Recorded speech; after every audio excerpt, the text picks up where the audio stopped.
এটা হেডমাস্টার ব্যাস।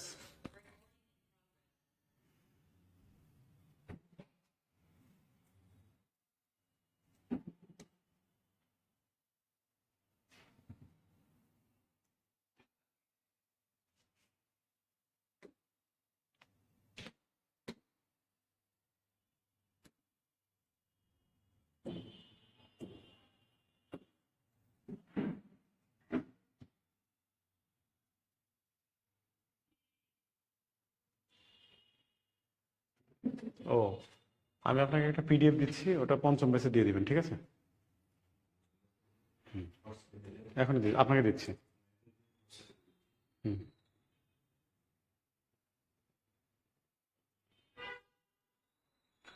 সুপ্রিয় শিক্ষার্থী, আসসালামু আলাইকুম। আশা করি সবাই ভালো আছেন, সুস্থ আছেন। স্বাগত জানাচ্ছি আজকে লাইভ ক্লাসে। আজকের আলোচনার টপিক নিয়ে আসছে হচ্ছে মজার একটা টপিক, সবার কমন থাকবে ইনশাল্লাহ।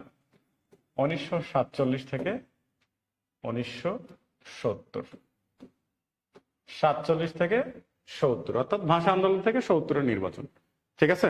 আচ্ছা, আমাকে শোনা যায় কিনা কাইন্ডলি একটু বলবেন। আমাকে শোনা যায় কিনা কাইন্ডলি একটু বলবেন, ঠিক আছে? ওকে, হ্যাঁ, ওকে, ঠিক আছে।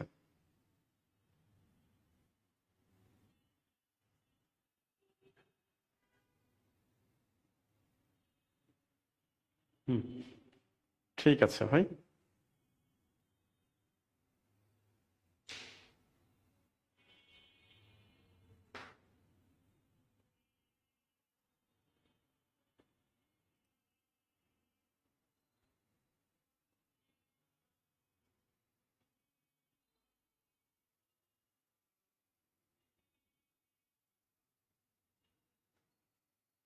ভাই ওকে,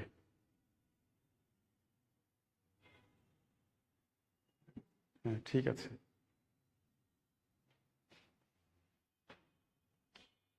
দেখেন, 47 থেকে 72 মানে 70, 47 থেকে 70, ঠিক আছে? 47 থেকে,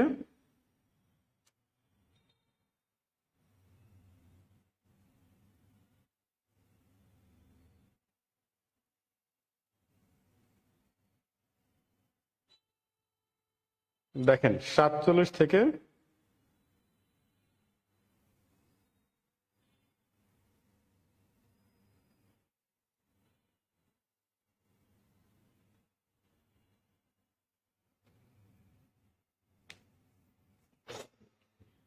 আচ্ছা আমরা শুরুতেই চলে যাব কিন্তু হচ্ছে দেশভাগ। কোথায় চলে যাব?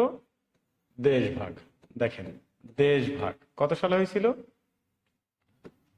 দেশভাগ তো আমরা বলি, তাই না? 1947 কি বলি? দেশভাগ বলি না? আমরা তো দেশভাগ বলি, মূলত কি বলি? দেশভাগ বলি না? অ্যাকচুয়ালি দেশভাগ, দেশভাগ না, আমরা যদি বলি দুইটি স্বাধীন রাষ্ট্রের জন্ম হয়, দুইটি, হ্যাঁ, স্বাধীন রাষ্ট্রের জন্ম, দুইটা স্বাধীন রাষ্ট্রের জন্ম। দেখেন, বলা হচ্ছে 1947 সালে দুইটা স্বাধীন রাষ্ট্রের জন্ম হয়। কত সালে জন্ম হয় দেখেন তো? 1947 সালে। দুইটি স্বাধীন রাষ্ট্র কি কি? একটা হচ্ছে পাকিস্তান, একটা হচ্ছে পাকিস্তান, আর একটা হচ্ছে ভারত।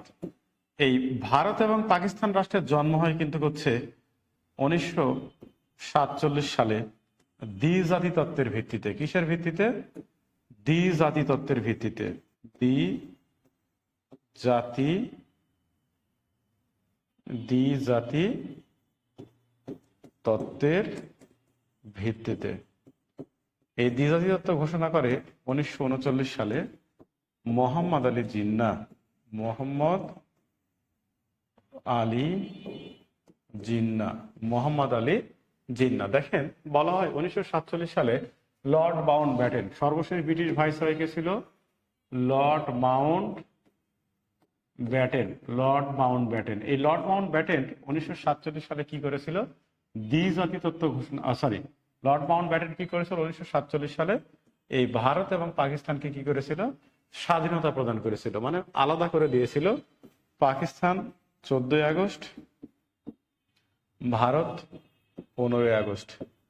ভারত কত আগস্ট? 15 আগস্ট। অর্থাৎ 1947 সালে 14 এবং 15 আগস্ট ভারত এবং পাকিস্তান রাষ্ট্রের জন্ম হয়। এই পাকিস্তানের জন্ম হয় 14 আগস্ট, ভারতের জন্ম হয় হচ্ছে 15 আগস্ট। মূলত দ্বিজাতি তত্ত্বের ভিত্তিতে ভারত পাকিস্তান রাষ্ট্র বিভক্ত হয়েছিল। এই দ্বিজাতি তত্ত্ব ঘোষণা করেন মোহাম্মদ আলী জিন্নাহ 1939 সালে লাহোরে অনুষ্ঠিত এক সম্মেলনে। তিনি বলেছিলেন, যেহেতু হিন্দু এবং মুসলিম দুইটা পৃথক জাতি, তাদের জন্য পৃথক পৃথক রাষ্ট্র প্রয়োজন। সেটার ভিত্তিতে 1947 সালে ভারত পাকিস্তান রাষ্ট্রের জন্ম হয়। দেখেন, এইবারে টোটাল হচ্ছে পাকিস্তান, এই দিক দিয়ে দেখবেন সব দিক দিয়ে, এই দিক দিয়ে হচ্ছে ভারত, আর মাঝখানে আছে কে? বাংলাদেশ। মাঝখানে কি আছে? বাংলাদেশ আছে। মাঝখানে কি আছে? বাংলাদেশ আছে। মাঝখানে রয়েছে কি? বাংলাদেশ। তার একটাই কারণ কি? ভারত এবং পাকিস্তান রাষ্ট্র বিভক্ত হয় কি? মুসলিম এবং হিন্দুত্বের ভিত্তিতে। তো বাংলাদেশ তো মুসলিম রাষ্ট্র, মুসলিম অধ্যুষিত অঞ্চল। তো এইটা থেকে গেল কার মধ্যে? পাকিস্তানের মধ্যে থেকে গেল। আর মাঝখানে কাশ্মীর, ভারত, পাকিস্তান, এদিকে চীন, তিনটার মধ্যে রেখে দিল। এটা ব্রিটিশদের একটা কৌশল ছিল বলা হয়, ঠিক আছে? যে ভারত পাকিস্তান বিভক্ত হলো, তাদের তো একটা সীমানা নির্ধারণ করা উচিত ছিল, তাই না? তো ভারত পাকিস্তান রাষ্ট্রের সীমানা নির্ধারণ করা হয় হচ্ছে রেড ক্লিফ লাইন অনুসারে। অর্থাৎ এই রেড ক্লিফ লাইনের সুপারিশ অনুসারে কিন্তু হচ্ছে ভারত পাকিস্তান কিন্তু হচ্ছে বিভক্ত করা হয়। ভারত পাকিস্তান পৃথক করা হচ্ছে রেড ক্লিফ কমিশনের সুপারিশ অনুযায়ী, ঠিক আছে? রেড ক্লিফ কমিশনের সুপারিশ অনুযায়ী ভারত এবং পাকিস্তান রাষ্ট্রের সীমানা চিহ্নিত করা হয়, তো এবং সীমানা নির্ধারণ করা হয়। তো দেখেন, 1947 সালে যে দুইটা স্বাধীন রাষ্ট্রের জন্ম হলো, পাকিস্তান এবং ভারত। পাকিস্তানের জন্ম 14 আগস্ট 1947, ভারতের জন্ম 15 আগস্ট 1947। মূলত ভারত পাকিস্তান বিভক্ত হয় কিসের ভিত্তিতে? দ্বিজাতি তত্ত্বের ভিত্তিতে। ঘোষণা করলেন কে? মোহাম্মদ আলী জিন্নাহ। কত সালে? 1939 সালে। আচ্ছা, এরপর ভারত পাকিস্তানের সীমানা নির্ধারণ করা হয় কোন কমিশন অনুসারে? র্যাডক্লিফ কমিশনের সুপারিশ অনুসারে। অর্থাৎ র্যাডক্লিফ লাইনের সুপারিশ বা র্যাডক্লিফ লাইন দ্বারা ভারত পাকিস্তানের সীমানা নির্ধারণ করা হয়, ঠিক আছে? আচ্ছা, বাংলাদেশ কার মধ্যে থেকে গেল? পাকিস্তানের মধ্যে। বাংলাদেশ কার মধ্যে থেকে গেল? পাকিস্তানের মধ্যে থেকে গেল। মাঝখানে থেকে গেল কে? ভারত। মাঝখানে থেকে গেল কে? ভারত। দেখেন, এই যে মাঝখানে ভারত পাকিস্তান থেকে গেল, অন্যদিকে কি হইল? কাশ্মীর। এই যে দেখেন কাশ্মীর, এই কাশ্মীর কিন্তু হচ্ছে চীনের মধ্যেও আছে, আবার ইন্ডিয়ার মধ্যেও আছে, আবার পাকিস্তানের মধ্যেও আছে, কিন্তু হচ্ছে এই কাশ্মীর কিন্তু রয়ে গেল। আর আমরা বাংলাদেশ, মাঝখানে ছোট্ট এই দেশ, এটা ছিল পূর্ব বাংলা, মুসলিম অধ্যুষিত অঞ্চল হওয়ার কারণে কিন্তু আমরা এই পাকিস্তানের মধ্যে কিন্তু হচ্ছে থেকে গেছি। আমরা এই পাকিস্তানের মধ্যে কিন্তু হচ্ছে থেকে গেছি। দেখেন, এই যে 1947 সালে ভারত এবং পাকিস্তান দুইটা স্বাধীন রাষ্ট্রের জন্ম হইল, এ সময় ব্রিটিশ গভর্নর কে ছিল? Lord Mount Batten. অর্থাৎ এই লর্ড মাউন্ট ব্যাটেন সর্বশেষ ব্রিটিশ ভাইসরয়, যাকে ব্রিটিশ পার্লামেন্ট প্রেরণ করেছিল এই পাকিস্তান এবং ভারতকে কিন্তু হচ্ছে স্বাধীনতা প্রদান করার জন্য। সেই অনুসারে কিন্তু তিনি কি করলেন? 1947 সালের আগস্ট মাসে ভারত এবং পাকিস্তান রাষ্ট্রকে কিন্তু হচ্ছে পৃথক করে দিল। ভারত এবং পাকিস্তান রাষ্ট্রকে কি করে দিল? পৃথক করে দিল, অর্থাৎ আলাদা করে দিল, স্বাধীনতা প্রদান করে দিল। ঠিক আছে? এই পর্যন্ত তো বোঝা গেছে, তাই না? তাহলে ভারত পাকিস্তানের সীমানা নির্ধারণ করা হয় কোন সীমানা কমিশনের সুপারিশ অনুসারে? Radcliffe commission. অর্থাৎ র্যাডক্লিফ কমিশনের সুপারিশ অনুসারে ভারত এবং পাকিস্তানের সীমানা নির্ধারণ করা হয়। আর যে লাইন দ্বারা সীমানা নির্ধারণ করা হয় সেটা হচ্ছে র্যাডক্লিফ লাইন। সেটার নাম কি? Radcliffe line. কত সালে গঠন করা হয়? 1947 সালে। কত সালে? 1947 সালে। বুঝতে পেরেছেন কি বলেছি? তাহলে দেখেন, আবারও একবার রিভিউ দিই। ভারত এবং পাকিস্তান বিভক্ত হয় কত সালে? 1947 সালে। কত সালে বিভক্ত হয়? 1947 সালে। কোন কমিশনের সুপারিশ অনুসারে বলেন তো? Radcliffe commission. কোন কমিশন? Radcliffe commission. ঠিক আছে?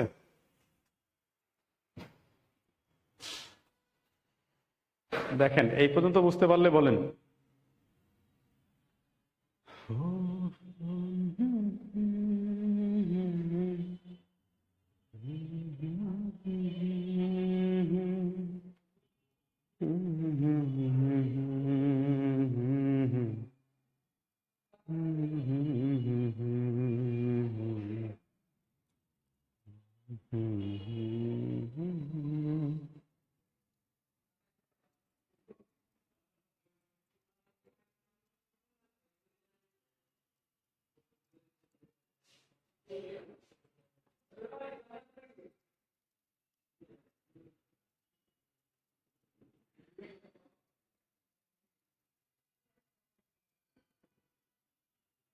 ওকে ওকে দেখেন, ভারত এবং পাকিস্তান রাষ্ট্রের জন্ম হইল, এই যে ভারত পাকিস্তান রাষ্ট্রের জন্ম হইল, এখানে বিষয়টা কিন্তু হচ্ছে দ্বিজাতি তত্ত্বের ভিত্তি। কিন্তু দুইটা মুসলিম, যেহেতু দুইটা জাতি, মোহাম্মদ আলী জিন্নাহ তো বলেইছিল যে হিন্দু এবং মুসলিম দুইটা পৃথক জাতি, তাদের জন্য পৃথক পৃথক রাষ্ট্র কিন্তু প্রয়োজন। তো আমরা তো পাকিস্তানের অভ্যন্তরে থেকে গেলাম এই পূর্ব বাংলা। তো যখন থেকে গেলাম, তখন প্রধান যে সমস্যা সেটা হচ্ছে ভাষার সমস্যা। সেটার প্রধান সমস্যা কি? ভাষার সমস্যা। তার মানে এখন আমরা যেটা করব সেটা হচ্ছে ভাষা আন্দোলন। কি আন্দোলন করব? ভাষা আন্দোলন। এই যে দেখেন, ভাষা আন্দোলন। ভাষা আন্দোলন শুরু হয়েছিল বা যাত্রা হয়েছিল 1947 সালে, আর শেষ হয়েছিল কিন্তু হচ্ছে 1952 সালে। তো ভাষা আন্দোলনকে কেন্দ্র করে দেখেন বলা হচ্ছে পহেলা বা 2 সেপ্টেম্বর 1947 সালে ঢাকা বিশ্ববিদ্যালয়ের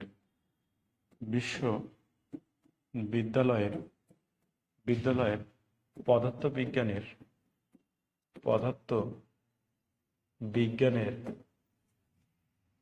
অধ্যাপক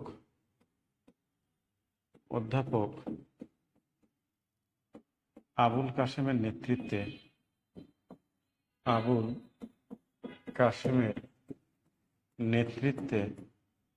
নেতৃত্বে ভাষা আন্দোলনের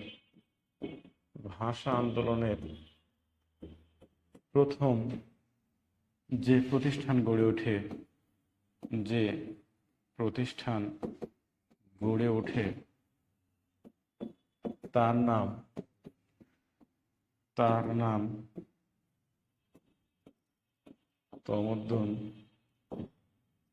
তমুদ্দুন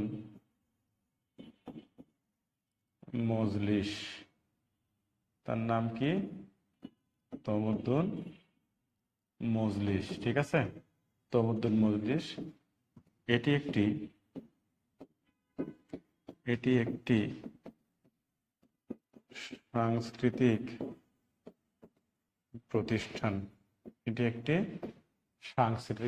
দেখেন, ভাষা আন্দোলনের প্রথম যে প্রতিষ্ঠানটি গড়ে ওঠে এটা কিন্তু হচ্ছে এই তমুদ্দুন মজলিস। এটা প্রতিষ্ঠা হয় 1 সেপ্টেম্বর বা 2 সেপ্টেম্বর 1947 সালে প্রতিষ্ঠা করেন ঢাকা বিশ্ববিদ্যালয়ের তৎকালীন পদার্থবিজ্ঞানের অধ্যাপক আবুল কাশেম। তার নেতৃত্বে এই তমুদ্দুন মজলিস প্রতিষ্ঠা হয়। ঠিক আছে, আচ্ছা, এটি মূলত একটি সাংস্কৃতিক প্রতিষ্ঠান। এরপর তমুদ্দুন মজলিস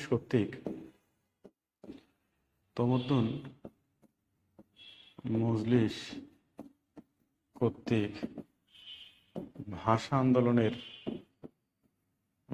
আন্দোলনের উপর প্রথম বই প্রকাশ হয়। প্রথম যে বই প্রকাশিত হয় তার নাম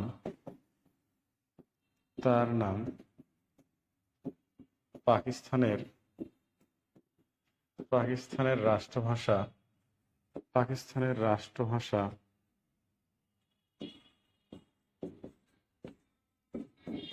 বাংলা না উর্দু। পাকিস্তানের রাষ্ট্রভাষা বাংলা না উর্দু। ঠিক আছে, তমুদ্দুন মজলিস কর্তৃক যে বইটা প্রথম প্রকাশিত হয় তার নাম হচ্ছে পাকিস্তানের রাষ্ট্রভাষা বাংলা না উর্দু। ঠিক আছে, লেখক ছিল 3 জন। কে? এক, আবুল কাশেম। এরপর 2, আবুল মনসুর আহমেদ। 3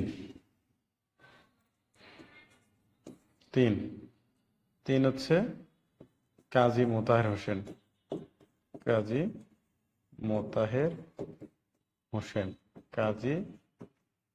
হোসেন। দেখেন, ভাষা আন্দোলনের প্রথম যে বই প্রকাশ করে সেটাও তমুদ্দুন মজলিস। ওই বইটার নাম ছিল পাকিস্তানের রাষ্ট্রভাষা বাংলা না উর্দু। এর লেখক ছিল 3 জন। কয়জন? 3 জন। কে? মোহাম্মদ আবুল কাশেম, এরপর হচ্ছে আবুল মনসুর আহমেদ এবং কাজী মোতাহার হোসেন। কাজী মোতাহার হোসেন। এই পর্যন্ত হইলে বলেন তো ভাই একটু, এই পর্যন্ত হইলে একটু কাইন্ডলি বলেন।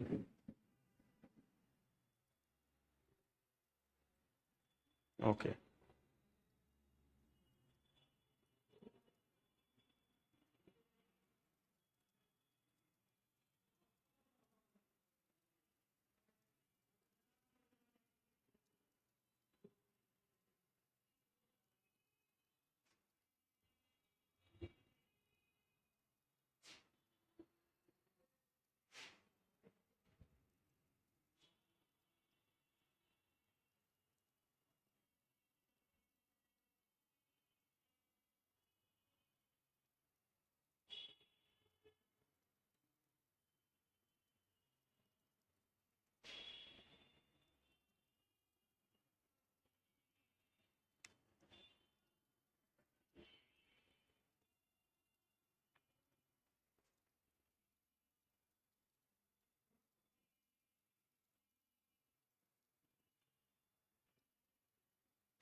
ওকে, ঠিক আছে।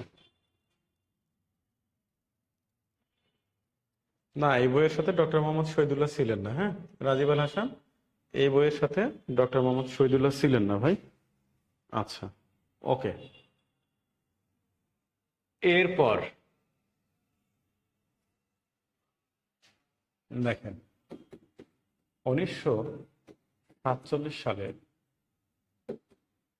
ভাষা পরিষদ গঠন করা হয়। ভাষা পরিষদ গঠন করা হয়, গঠন করা হয়। এরপর 1948 সালে রাষ্ট্রভাষা সংগ্রাম পরিষদ গঠন করা হয়। রাষ্ট্রভাষা সংগ্রাম পরিষদ, রাষ্ট্রভাষা সংগ্রাম পরিষদ গঠন করা হয়, গঠন গঠন করা হয়, গঠন করা হয়। এই রাষ্ট্রভাষা সংগ্রাম পরিষদ গঠন করা হয়। আচ্ছা, রাষ্ট্রভাষা সংগ্রাম পরিষদ গঠন করা হয় কিন্তু হচ্ছে 2 মার্চ 1948 সালে। 1948 সালে দেখেন, এই 2 মার্চ 1948 সালে এই যে রাষ্ট্রভাষা সংগ্রাম পরিষদ গঠন করা হয়, এই রাষ্ট্রভাষা সংগ্রাম পরিষদের নেতৃত্বে কি করা হলো?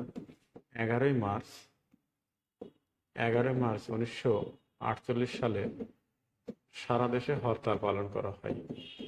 সারা দেশে হরতাল পালন করা হয়, পালন করা হয়, সারা দেশে হরতাল পালন করা হয়। দেখেন, এই যে সারা দেশে হরতাল পালন করা হলো 11ই মার্চ 1948 সালে, এই হরতালে পুলিশ লাঠিচার্জ করে এবং অনেকে গ্রেপ্তার করে নিয়ে চলে যায়, অনেকে আহত হয়। পরবর্তীতে ওই দিনটিকে স্মরণীয় করে রাখতে, এই 11 মার্চকে স্মরণীয় করে রাখতে 1948 থেকে 52 সাল পর্যন্ত, 52 সাল পর্যন্ত 11 মার্চ 11 মার্চ ভাষা দিবস পালন করা হতো। ভাষা দিবস পালন করা হয়, ভাষা দিবস পালন করা হয়। ঠিক আছে, 11 মার্চ 1948 সালে সারা দেশে হরতাল পালন করা হয় ওই রাষ্ট্রভাষা সংগ্রাম পরিষদের নেতৃত্বে। এবং ওই দিনে ওই যে আপনারা 52 দিনগুলি যারা পড়েছেন বঙ্গবন্ধুর, ওইখানে অনেক কথাই লেখা আছে। ঠিক আছে, যে বঙ্গবন্ধু ওলি আছে, অনেকে গ্রেপ্তার করে নিয়ে যাওয়া হয়, অনেকে আহত হয়, অনেকে হচ্ছে মানে পুলিশ আবার তাদেরকে ধরে নিয়ে টর্চার করে অনেক রকম। তো যাই হোক, ওই দিনটাকে পরবর্তীতে স্মরণীয় করে রাখতে 1948 থেকে 52 সাল পর্যন্ত এই 11ই মার্চকে ভাষা দিবস পালন করা হতো। ঠিক আছে, ভাষা দিবস পালন করা হয়। ঠিক আছে, ভাষা দিবস পালন করা হয়। এই পর্যন্ত হইলে আমাকে একটু কাইন্ডলি বলেন, এই পর্যন্ত হলে কাইন্ডলি আমাকে একটু বলেন।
ওকে, আচ্ছা। এরপর দেখেন পাকিস্তানের যে প্রথম গভর্নর জেনারেল এবং পাকিস্তানের স্বাধীনতা জনক মোহাম্মদ আলী জিন্নাহ 23শে ফেব্রুয়ারি 1948 সালে সে কি বলল? ওই যে ঢাকা বিশ্ববিদ্যালয়ের জগন্নাথ হলে পাকিস্তানের গণপরিষদের প্রথম অধিবেশন বসে, ওই অধিবেশনে তিনি বললেন উর্দু এবং উর্দু হবে পাকিস্তানের রাষ্ট্রভাষা। ঠিক আছে। এরপর কি হলো? কুমিল্লার ধীরেন্দ্রনাথ দত্ত, তিনি কংগ্রেসের সদস্য ছিলেন। এই কুমিল্লার ধীরেন্দ্রনাথ দত্ত কি করেছিলেন? সর্বপ্রথম ভাষার দাবি জানিয়েছিলেন, অর্থাৎ বলা হয় প্রথম কোন বাঙালি ভাষার দাবি জানান, তিনি হচ্ছে কুমিল্লার ধীরেন্দ্রনাথ দত্ত। তিনি বলেছিলেন, গণপরিষদের অধিবেশন তিনি বলেছিলেন যে মিস্টার প্রেসিডেন্ট, উর্দু এবং ইংরেজির পাশাপাশি বাংলাকে পাকিস্তানের অন্যতম রাষ্ট্রভাষা করা হোক। আচ্ছা, এরপর যখন এই মোহাম্মদ আলী জিন্নাহ রেসকোর্স ময়দানে 23শে মার্চ 1948 সালে গিয়ে পুনরায় যখন একই কথা বললেন, তখন কিন্তু উপস্থিত ছাত্র জনতা মানে বিক্ষোভে ফেটে পড়লেন এবং তারা না না বলে কিন্তু হচ্ছে প্রতিবাদ জানিয়েছিলেন। ঠিক আছে, তারা না না বলে কি করেছিলেন? প্রতিবাদ জানিয়েছিলেন। তো যাই হোক, এরপরে যেটা হইলো সেটা হচ্ছে আন্দোলন তো চলতে থাকলো। মোহাম্মদ আলী জিন্নাহ 1948 সালে সেপ্টেম্বর মাসের দিকে গিয়ে মৃত্যুবরণ করে। মৃত্যুবরণ করলে পাকিস্তানের প্রধানমন্ত্রী হয়ে আসা হচ্ছে লিয়াকত আলী খান, যিনি পাকিস্তানের প্রথম প্রধানমন্ত্রী। তো লিয়াকত আলী খান কি করলেন? 1951 সালে তিনিও মারা গেলেন। মারা গেলে তখন খাজা নাজিমুদ্দিন, খাজা নাজিমুদ্দিন পাকিস্তানের প্রধানমন্ত্রী হয়ে আসে এবং বলা হয় নুরুল আমিন, নুরুল আমিন নুরুল আমিন হচ্ছে মুখ্যমন্ত্রী। নুরুল আমিন কি হয়ে আসে? মুখ্যমন্ত্রী হয়ে আসে। নুরুল আমিন মুখ্যমন্ত্রী। ঠিক আছে, তাহলে দেখেন এই যে প্রশ্ন হয় 1952 সালে পাকিস্তানের প্রধানমন্ত্রী কে ছিলেন? খাজা নাজিমুদ্দিন। আর মুখ্যমন্ত্রী কে ছিলেন? এই নুরুল আমিন। অর্থাৎ লিয়াকত আলী খান মারা গেলে ওই খাজা নাজিমুদ্দিন, তিনি তো মুখ্যমন্ত্রী ছিলেন, তিনি প্রধানমন্ত্রী হয়ে গেলেন এবং নুরুল আমিনকে কি করলেন? মুখ্যমন্ত্রী হিসেবে নিয়োগ দিলেন। তো এরপরে যেটা হইল, ঢাকা বিশ্ববিদ্যালয় কেন্দ্রীয় ছাত্র সংগ্রাম পরিষদ গঠন করা হলো। তারপর 31শে জানুয়ারি 1952 সালে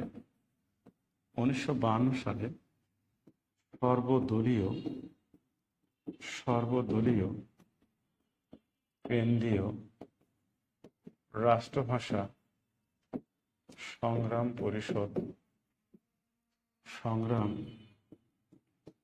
পরিষদ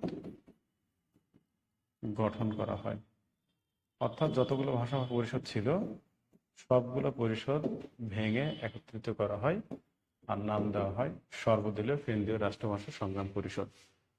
কত সালে? 31শে জানুয়ারি 1952 সালে। এই পরিষদের নেতৃত্বে কি করা হলো? 21শে ফেব্রুয়ারি 1952 সালে সারা দেশে হরতালের ডাক দেওয়া হয়। সারা দেশে হরতালের কাজী গোলাম মাহবুবকে আহ্বায়ক করে সর্বদলীয় কেন্দ্রীয় রাষ্ট্রভাষা সংগ্রাম পরিষদ গঠন করা হয়। তিনি তখন কি করলেন? 21শে ফেব্রুয়ারি 1952 সালে সারা দেশে হরতালের ডাক দেন। হ্যাঁ, হরতালের ডাক দেন। এই যে হরতালের ডাক দিলেন কত তারিখে? 21শে ফেব্রুয়ারি 1952 সালে। কবে? ওই যে 31শে জানুয়ারি 1952 সালে, যেদিন সর্বদলীয় কেন্দ্রীয় রাষ্ট্রভাষা সংগ্রাম পরিষদ গঠন করা হয়, এই দিনে সারা বাংলাদেশে কি করা হয়? হরতালের ডাক দেওয়া হয়।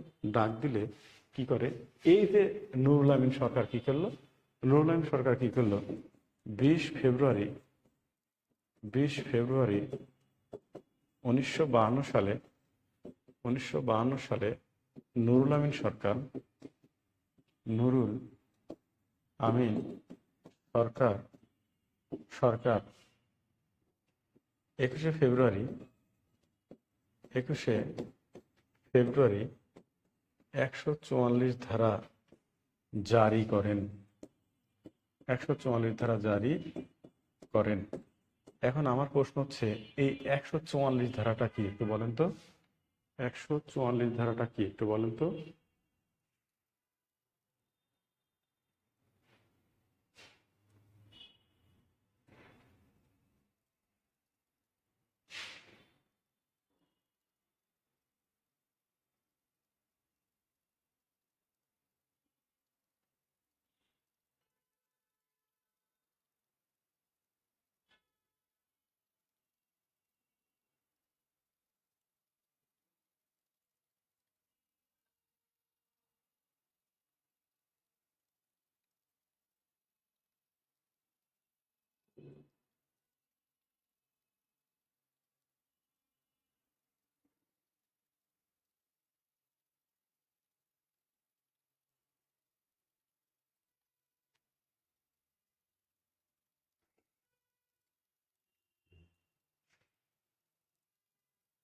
ওকে,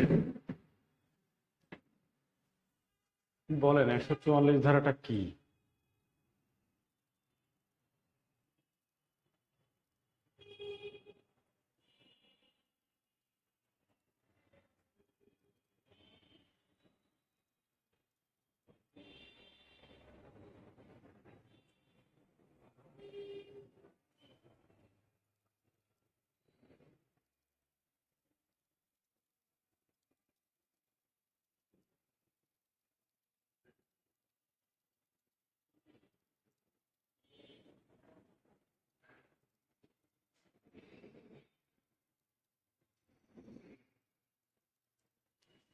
বলেন 144 ধারাটা কি? অ্যান্সার করেন না কেন? অ্যান্সার করে।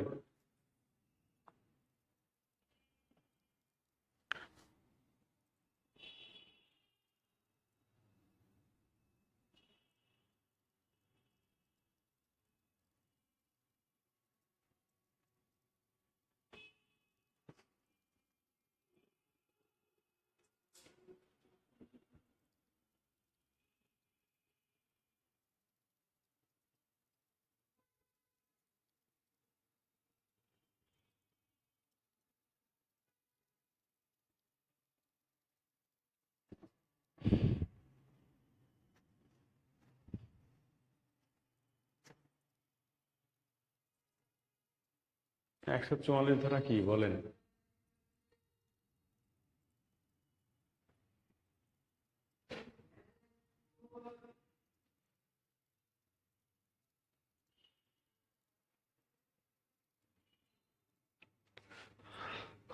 উফ,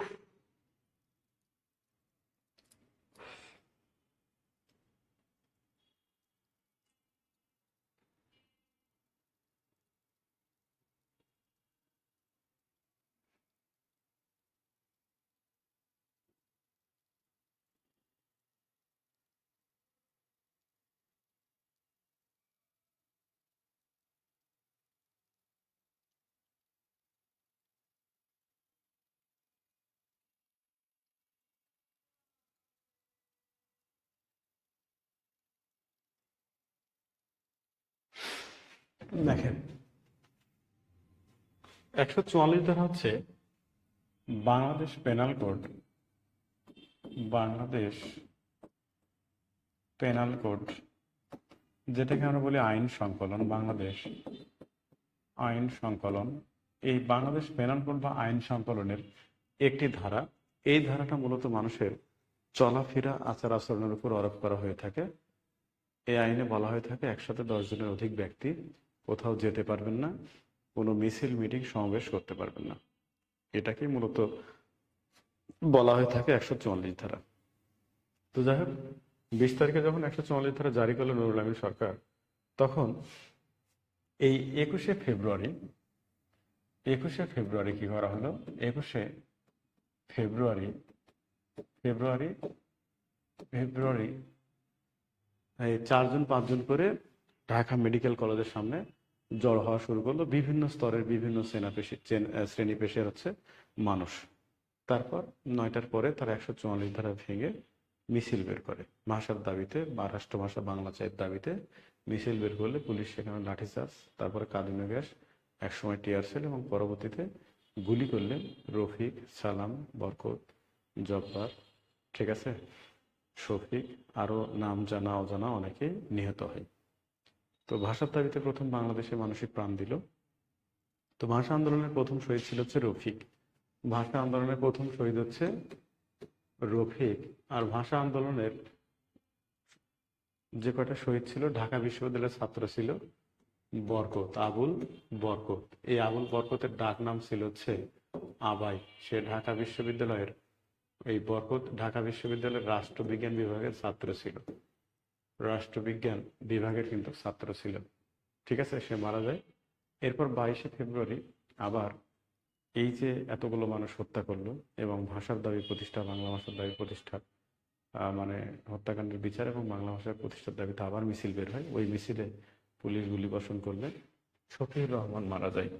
শফিউর রহমান, এই শফিউর রহমান মারা যায় 22শে ফেব্রুয়ারি 1969 সালে। আবার বলা হয়ে থাকে এই 22শে ফেব্রুয়ারি ভাষা আন্দোলনের সর্বকনিষ্ঠ শহীদ সর্বকনিষ্ঠ শহীদ হন, তার নাম হচ্ছে ওহিউল্লাহ। তার নাম কি? ওহিউল্লাহ। এই ওহিউল্লাহ মাত্র 8 বছর বয়সে মারা যান। অর্থাৎ 22শে ফেব্রুয়ারি ভাষা আন্দোলনের সর্বকনিষ্ঠ যে শহীদ ওহিউল্লাহ, তিনি এই 8 বছর বয়সে কি করেন? মারা যান 22শে ফেব্রুয়ারি 1952 সালে ঢাকার ঘোষমহল রেস্টুরেন্টের সামনে। আর 22শে ফেব্রুয়ারি আরেকজন মারা গেল কে? শফিউর রহমান। শফিউর রহমান, ঠিক আছে। তার বাবা ছিলেন মৌলভী মাহবুবুর রহমান। তিনি কি করেছিলেন? তিনি হচ্ছে প্রথম শহীদ মিনার উদ্ভাবন করেন 23শে ফেব্রুয়ারি 1952 সালে, যেটা পুলিশ 24শে ফেব্রুয়ারি 1952 সালে ভেঙে দিয়েছিল। তো আমাদের বর্তমান যে কেন্দ্রীয় শহীদ মিনার রয়েছে, কেন্দ্রীয় শহীদ মিনারের স্থপতি কিন্তু হামিদুর রহমান। এটা হচ্ছে ঢাকা মেডিকেল কলেজের সামনে অবস্থিত, ঠিক আছে। তো ভাষা আন্দোলন তো মোটামুটি শেষ। এরপর ভাষাকে কেন্দ্র করে অনেকে গান, নাটক, উপন্যাস রচনা করেছেন। প্রথম যেগুলো সেগুলো কিন্তু আমরা লিখব। তার আগে বলেন এই পর্যন্ত হয়েছে কিনা, ঠিক আছে। তার আগে বলেন এই পর্যন্ত হয়েছে কিনা।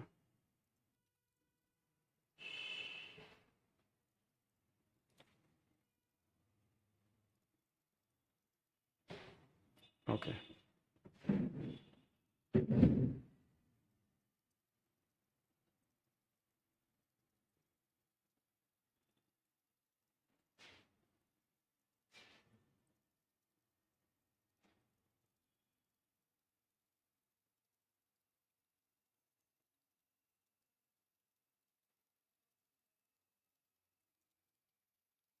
এই পর্যন্ত হইলে আমাকে একটু কাইন্ডলি বলেন, ঠিক আছে।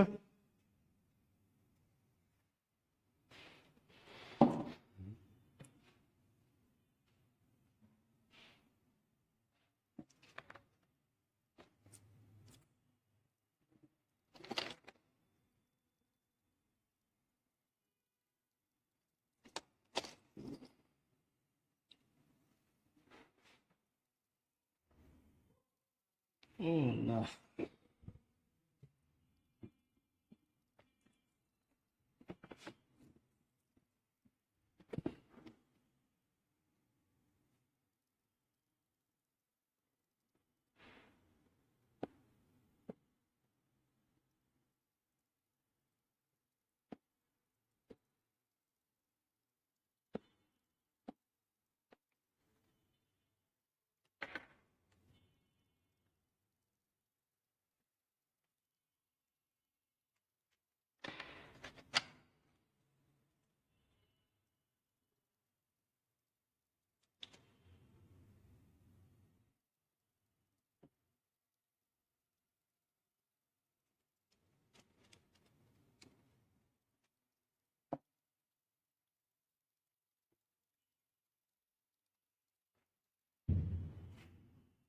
বরকতের ডাক নাম হচ্ছে আবাই।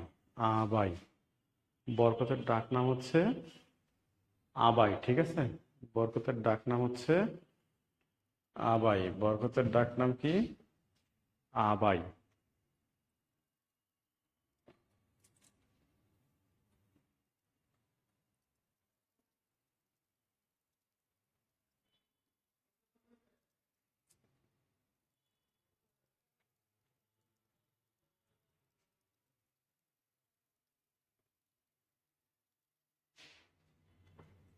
ওকে, দেখেন ভাষা আন্দোলন হয়ে গেল। এবার লেখেন ভাষা আন্দোলনের যা কিছু প্রথম। ভাষা আন্দোলনের যা কিছু প্রথম। আচ্ছা, প্রথমে লিখব প্রথম শহীদ রফিক। প্রথম নাটক, প্রথম নাটক কবর, রচয়িতা মনির চৌধুরী। মনির চৌধুরী, তিনি ভাষা সৈনিক ছিলেন। এই কবর নাটকটি কিন্তু প্রথম ঢাকা জেলখানায় মঞ্চস্থ করা হয়। হ্যাঁ,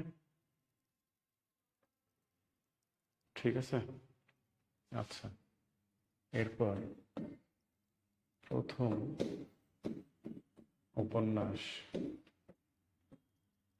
আরেক ফাল্গুন, আরেক ফাল্গুন, জহির রায়হান, জহির রায়হান। প্রথম সিনেমা, প্রথম সিনেমা জীবন থেকে নেওয়া, এটাও জহির রায়হান। প্রথম গান ভুলবো না, ভুলবো না, ভুলবো না, ভাষা শহীদদের ভুলবো না, ভাষা শহীদদের ভুলবো না। এই গানটির গীতিকার, এই গানটির গীতিকার আ ন ম গাজীউল হক, গাজীউল হক। তিনি ভাষা সৈনিক ছিলেন। আনামা গাজীউল হক, আবু নসর মোহাম্মদ গাজীউল হক। তিনি ভাষা আন্দোলনের প্রথম গান রচনা করেছিলেন, ভুলবো না, ভুলবো না, ভাষা শহীদদের ভুলবো না। এরপর প্রথম কবিতা, প্রথম কবিতা, প্রথম কবিতা কাঁদতে আসেনি, কাঁদতে আসেনি, ফাঁসির দাবি নিয়ে এসেছি। আচ্ছা, রচয়িতা, রচয়িতা মাহবুবুল আলম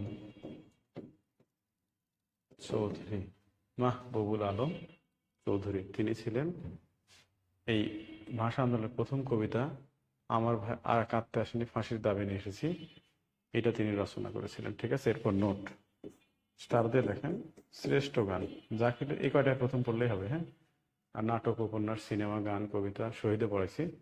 এরপর দেখেন বলা হচ্ছে শ্রেষ্ঠ গান, ভাষা আন্দোলনের শ্রেষ্ঠ গান। শ্রেষ্ঠ গান কি? আচ্ছা, আমার ভাইয়ের, আমার ভাইয়ের রক্তে রাঙানো 21শে ফেব্রুয়ারি, 21শে ফেব্রুয়ারি। আচ্ছা, 21শে ফেব্রুয়ারি। হ্যাঁ, এই গানের গীতিকার, এই গানের গীতিকার, গীতিকার আব্দুল গাফফার চৌধুরী, আব্দুল গাফফার, আব্দুল গাফফার চৌধুরী। হ্যাঁ, প্রথম সুরকার, প্রথম সুরকার আব্দুল লতিফ, আব্দুল লতিফ। বর্তমান সুরকার, বর্তমান সুরকার আলতাফ মাহমুদ, বর্তমান সুরকার কিন্তু হচ্ছে আলতাফ মাহমুদ। হ্যাঁ,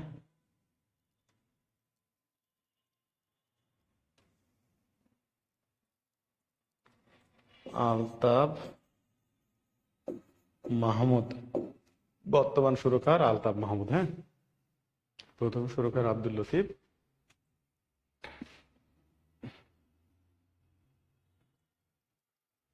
আপনাদের নেট প্রবলেম হয়তো, দেখেন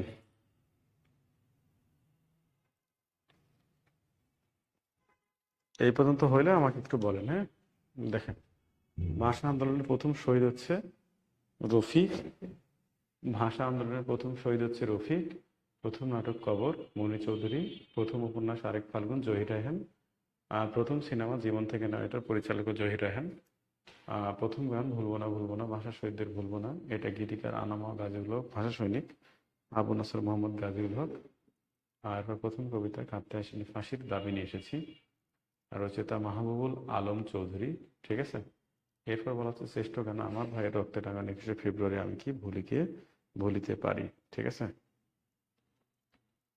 ওকে।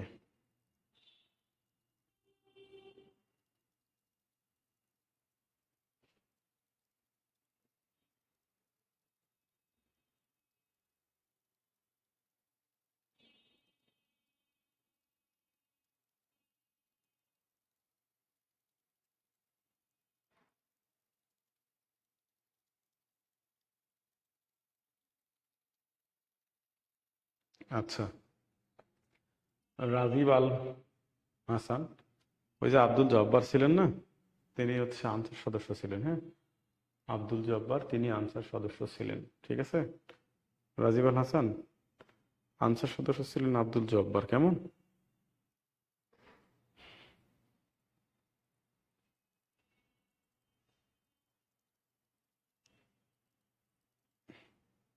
এই পর্যন্ত হয়েছে বলেন তো?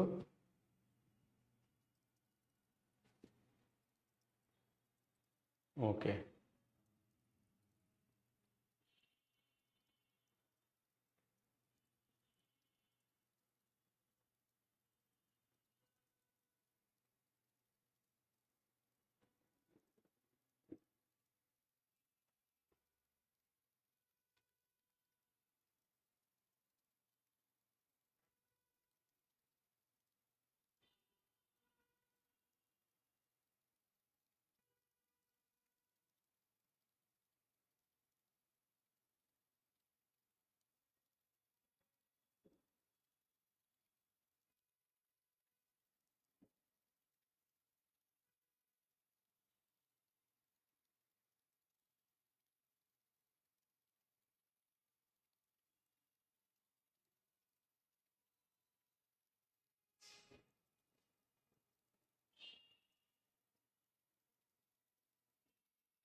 ওকে।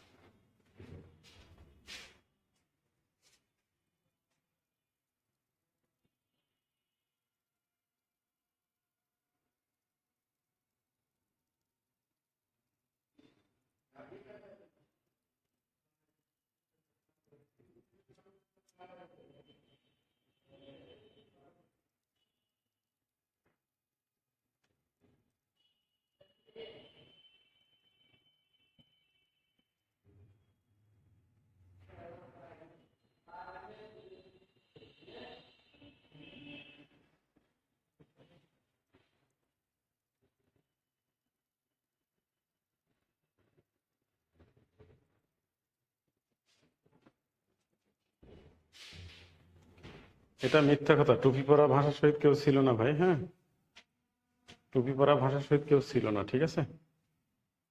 আচ্ছা, এরপর দেখেন ইউনেস্কো।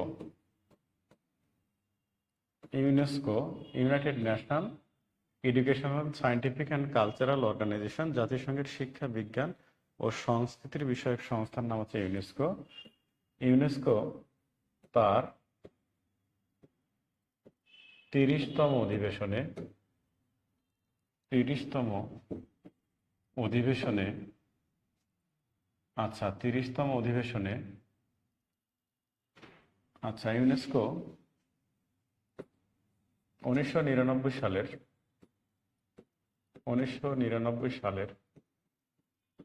17 নভেম্বর 17 নভেম্বর ইউনেস্কো 1999 সালে 17 নভেম্বর ফ্রান্সের প্যারিসে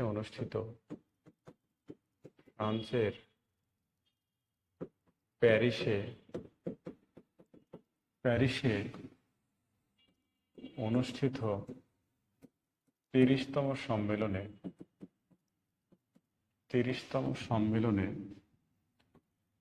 21শে ফেব্রুয়ারিকে আন্তর্জাতিক মাতৃভাষা দিবস ঘোষণা করেন। আন্তর্জাতিক মাতৃভাষা দিবস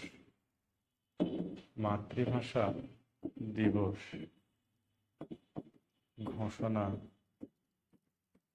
করেন। প্রশ্ন হয়, ইউনেস্কো কত সালে কত তারিখে 21শে ফেব্রুয়ারিকে আন্তর্জাতিক মাতৃভাষা দিবস ঘোষণা করে?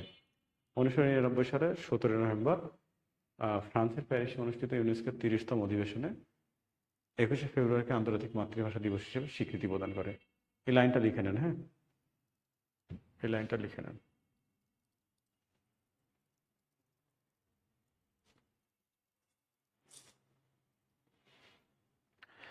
এই লাইনটা লিখে নেন।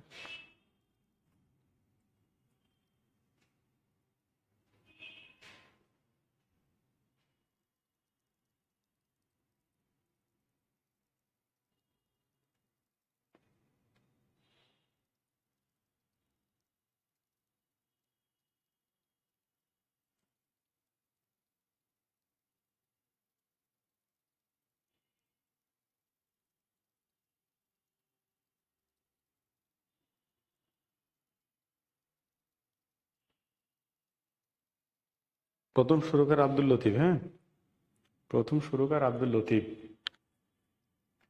প্রথম সুরকার ছিলেন আব্দুল লতিফ। হ্যাঁ, প্রথম সুরকার হচ্ছে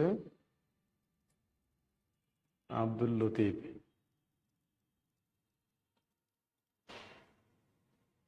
ওকে, এটা লিখে নেন। হ্যাঁ, এটা লিখে নেন।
ওকে, এরপর আমরা চলে যাব হচ্ছে যুক্তফ্রন্ট নির্বাচন। যুক্তফ্রন্ট নির্বাচন যুক্তফ্রন্ট তো একটা রাজনৈতিক দল, হ্যাঁ, যুক্তফ্রন্ট একটা রাজনৈতিক দল, 4টা দলের সমন্বয়ে গঠিত। বলা হয় 4 ডিসেম্বর 1953 সালে 4 ডিসেম্বর 1953 সালে 4 ডিসেম্বর 1953 সালে যুক্তফ্রন্ট গঠিত হয়। যুক্তফ্রন্ট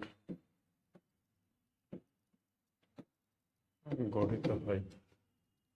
যুক্তফ্রন্ট গঠিত হয়, হ্যাঁ। যুক্তফ্রন্ট যুক্তফ্রন্ট 4টি রাজনৈতিক দলের সমন্বয়ে গঠিত। 4টি রাজনৈতিক দলের সমন্বয়ে গঠিত, যথা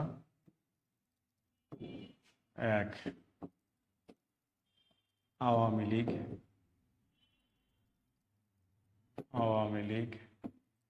তখন নাম ছিল পূর্ব পাকিস্তান আওয়ামী মুসলিম লীগ, হ্যাঁ। ওই আওয়ামী লীগ থেকে মুসলিম শব্দটি বাদ দেওয়া হয় 1955 সালে গিয়ে। 2 কৃষক শ্রমিক পার্টি, কৃষক শ্রমিক পার্টি। 3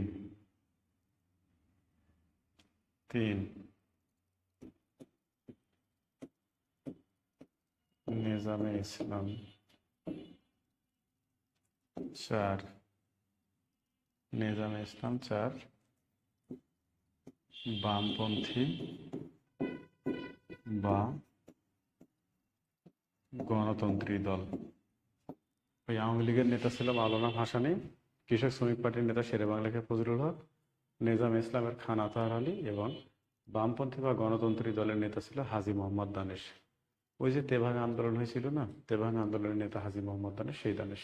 দিনাজপুরে যে হাজী মোহাম্মদ দানেশ বিজ্ঞান ও প্রযুক্তি বিশ্ববিদ্যালয় আছে সেটা। এরপর যুক্তফ্রন্টের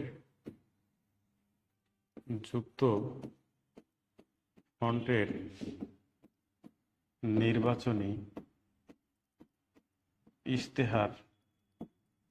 ইশতেহার ছিল 21 দফা। প্রথম দফা ছিল বাংলাকে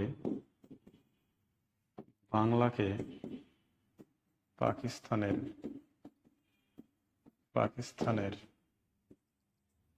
অন্যতম রাষ্ট্রভাষা করা হোক। এইটাই ছিল প্রথম দফা, হ্যাঁ।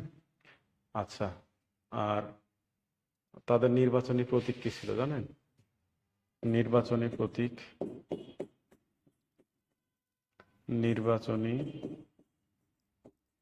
প্রতীক নৌকা। আওয়ামী লীগের এখন নৌকা ছিল না, যুক্তফ্রন্টেরও নির্বাচনী প্রতীক ছিল হচ্ছে নৌকা। ঠিক আছে, নির্বাচনী প্রতীক ছিল হচ্ছে নৌকা। মাহমুদা, ঠিক আছে ভাই, থ্যাংক ইউ। আচ্ছা, কৃষক শ্রমিক পার্টি, আওয়ামী লীগ, নিজাম ইসলাম, বামপন্থী দল। ওকে, ঠিক আছে, নৌকা, good, very good. Mahmuda Rahman, ঠিক আছে ভাই, থ্যাংক ইউ। হ্যাঁ, সাউন্ড কম, সাউন্ড ঠিক আছে না দেখেন তো।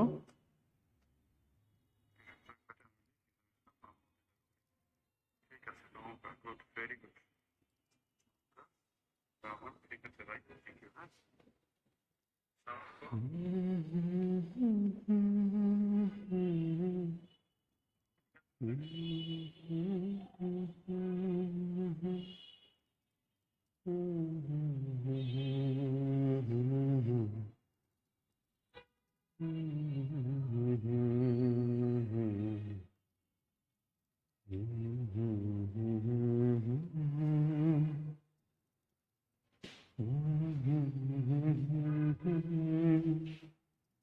এই পর্যন্ত হইলে বলেন তো, এই পর্যন্ত হইলে বলেন। আচ্ছা, যুক্তফ্রন্ট নির্বাচন হয় 8 থেকে 11 মার্চ 1954। এরপর সরকার গঠন হয় 4 এপ্রিল 1954। সরকার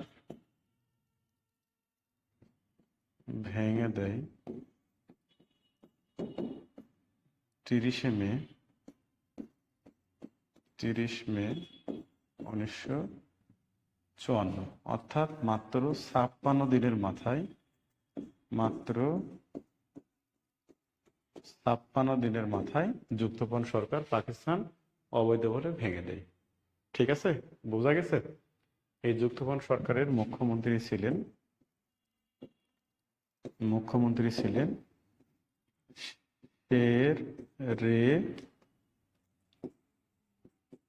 শেরে বাংলা একে ফজলুল হক।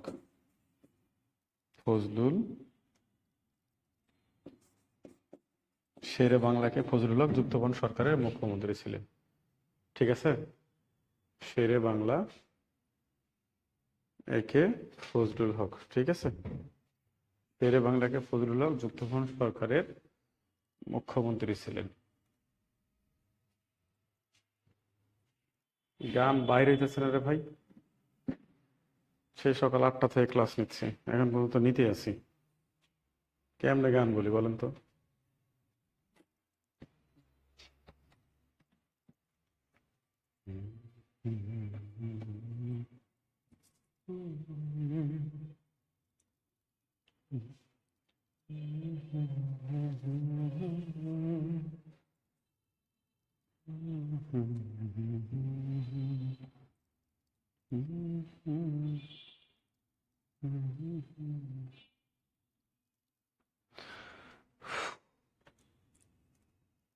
মনে হচ্ছে ঘুমাই, চরম ঘুম পাই।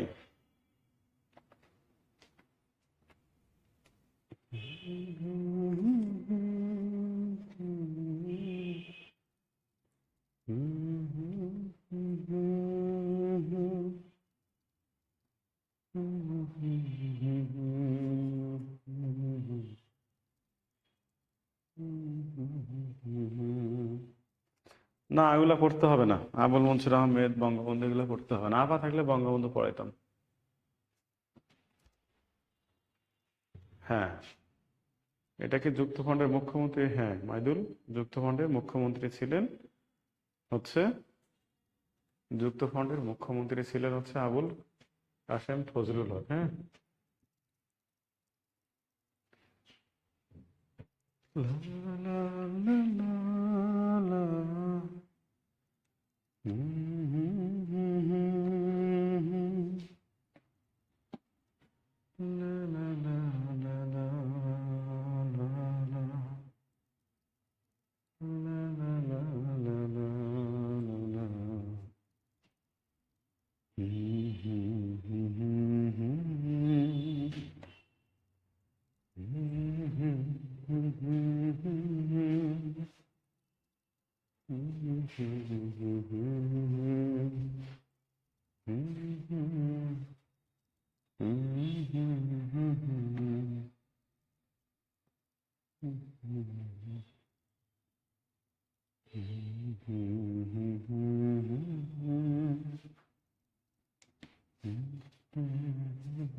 এই পর্যন্ত হয়েছে না বলেন তো?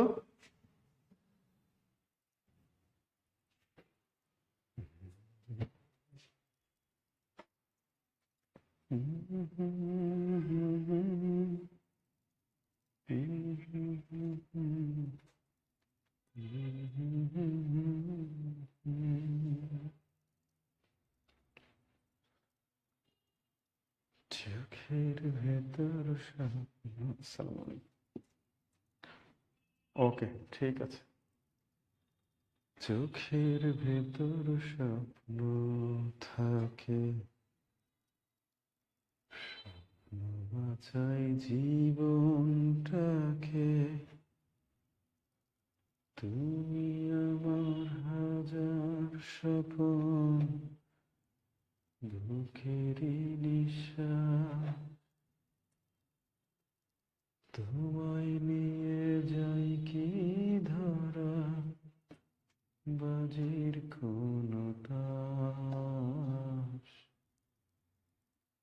চোখের ভেতর স্বপ্ন থাকে, স্বপ্ন বাঁচাই জীবনটাকে, তুমি আমার হাজার স্বপন, বুকেরই নিঃশ্বাস,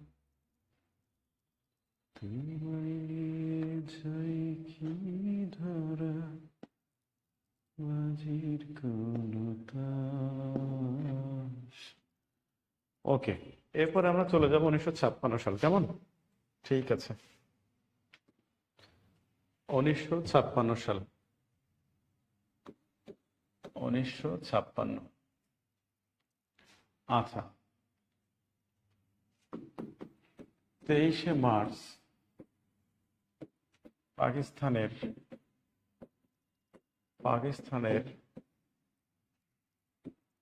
প্রথম সংবিধান বা শাসনতন্ত্র কার্যকর হয়। এই দিনে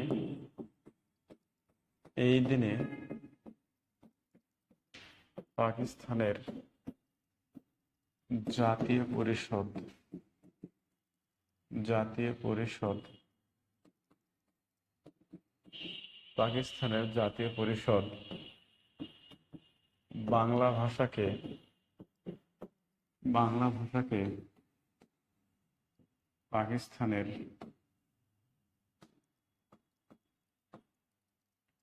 পাকিস্তানের জাতীয় পরিষদ বাংলা ভাষাকে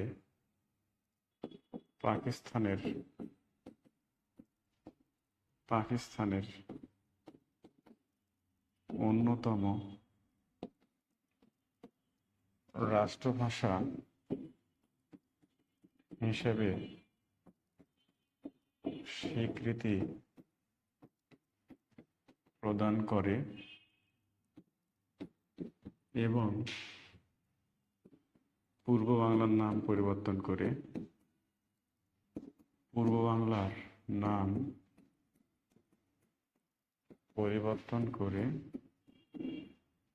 পূর্ব পাকিস্তান নামকরণ করা হয়। পূর্ব পাকিস্তান নামকরণ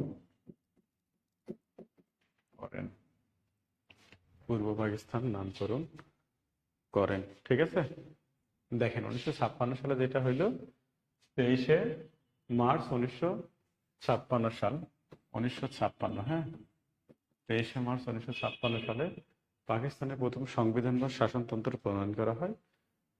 ওই দিনে পাকিস্তানের জাতীয় পরিষদ বাংলা ভাষাকে পাকিস্তানের অন্যতম রাষ্ট্রভাষা হিসেবে স্বীকৃতি প্রদান করে এবং পূর্ব বাংলার নাম পরিবর্তন করে পূর্ব পাকিস্তান নামকরণ করেন।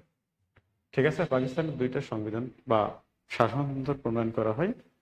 1956 সালে প্রথম সংবিধান বা শাসনতন্ত্র, 1962 সালে দ্বিতীয় সংবিধান বা শাসনতন্ত্র। এই পর্যন্ত হয়েছে কিনা দেখেন তো।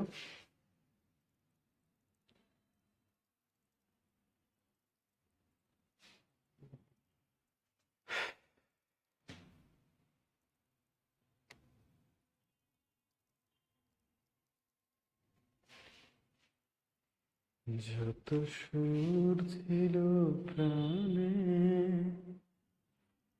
সবই দিয়েছি তোমায়,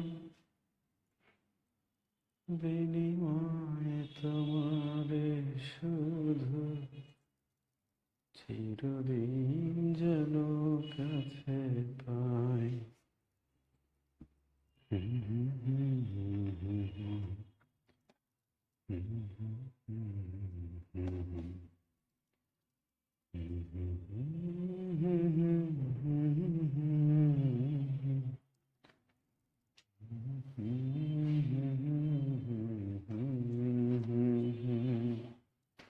ওকে,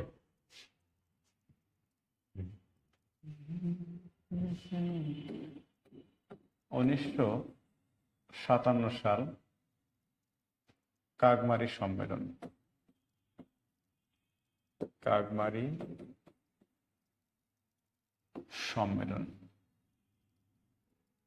দেখেন কাকমারি সম্মেলন, হ্যাঁ, বলা হয় 7 ফেব্রুয়ারি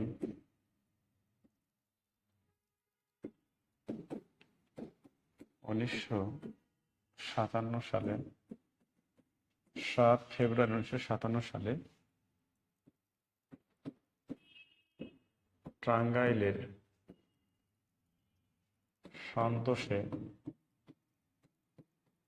কাকমারির চরে কাকমারির চরে মাওলানা ভাসানী বলতে আব্দুল হামিদ খান ভাসানী, হ্যাঁ, মাওলানা ভাসানী কাকমারির সম্মেলনের ডাক দেন। ঐতিহাসিক কাকমারি সম্মেলনের ডাক দেন কাকমারি সম্মেলনের ডাক দেন। ঠিক আছে, আচ্ছা। এরপর 1957 সালে মাওলানা ভাসানী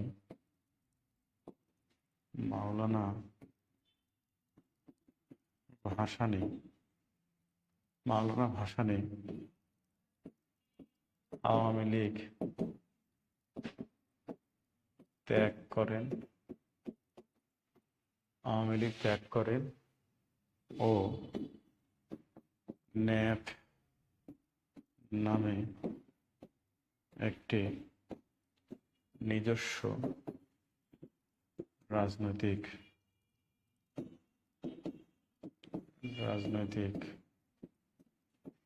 দল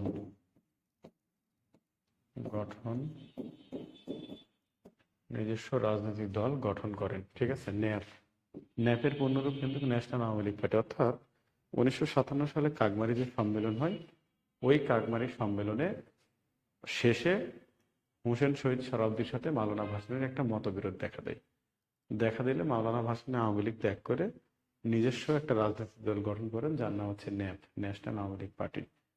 আওয়ামী লীগের প্রতিষ্ঠাকালীন সভাপতি কিন্তু মাওলানা ভাসানী। অর্থাৎ 1949 সালে 23 জুন আওয়ামী মুসলিম লীগ প্রতিষ্ঠা হয়। তো পরবর্তীতে 1955 সালে মুসলিম শব্দটি বাদ দেওয়া হয় এবং পরবর্তীতে কি হইল, 1957 সালে মাওলানা ভাসানী প্রতিষ্ঠাকালীন যিনি আওয়ামী লীগের সভাপতি, তিনি পদত্যাগ করলেন এবং পরে ন্যাপ নামে গিয়ে একটা রাজনৈতিক দল গঠন করেন।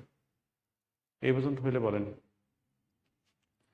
এই পর্যন্ত হইলে বলেন। হ্যাঁ মামুদা, ঠিক আছে ভাই, ধন্যবাদ আপনাকে।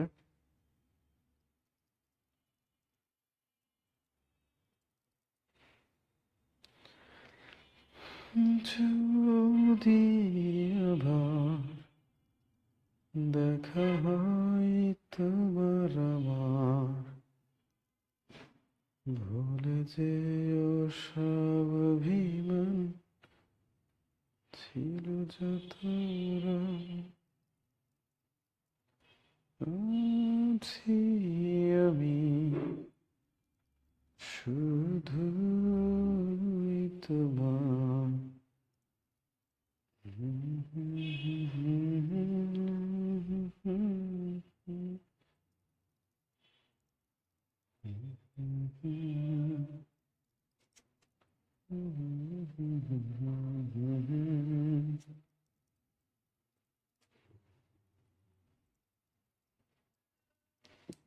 ওকে,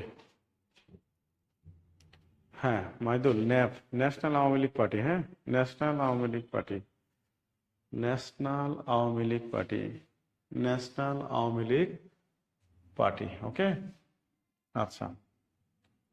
এরপর সামরিক শাসন। পাকিস্তানে প্রথম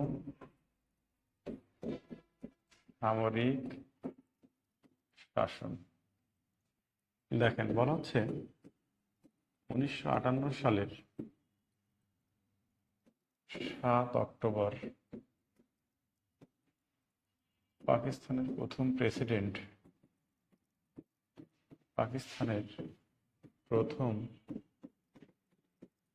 প্রেসিডেন্ট ইস্কান্দার মির্জা, ইস্কান্দার মির্জা, পাকিস্তানের প্রথম প্রেসিডেন্ট ইস্কান্দার মির্জা, পাকিস্তানের প্রথম প্রেসিডেন্ট ইস্কান্দার মির্জা পাকিস্তানে প্রথম সামরিক শাসন জারি করেন, সামরিক শাসন জারি করেন, জারি করেন ও প্রথম সামরিক শাসক হিসেবে নিয়োগ দেন, প্রথম সামরিক শাসক হিসেবে নিয়োগ দেন আইয়ুব খানকে, আইয়ুব খানকে। ঠিক আছে। এরপর 27 অক্টোবর 1958 সালে আইয়ুব খান, আইয়ুব খান ইস্কান্দার মির্জাকে, ইস্কান্দার মির্জাকে ক্ষমতা থেকে অপসারণ করেন, অপসারণ করে তিনি পাকিস্তানের সেনাবাহিনীর প্রধান, পাকিস্তানের প্রেসিডেন্ট ও সেনাপ্রধান হিসেবে বহাল থাকেন, প্রেসিডেন্ট ও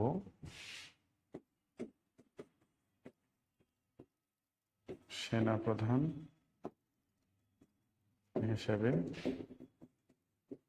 বহাল থাকেন।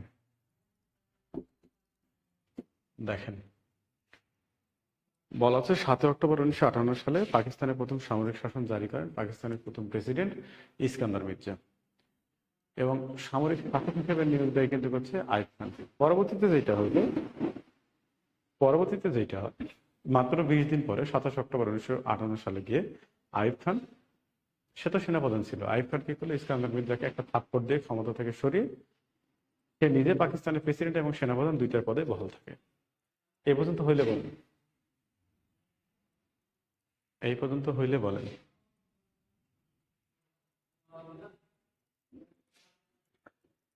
সেনাবাহিনীর সবাই তো গাদ্দার।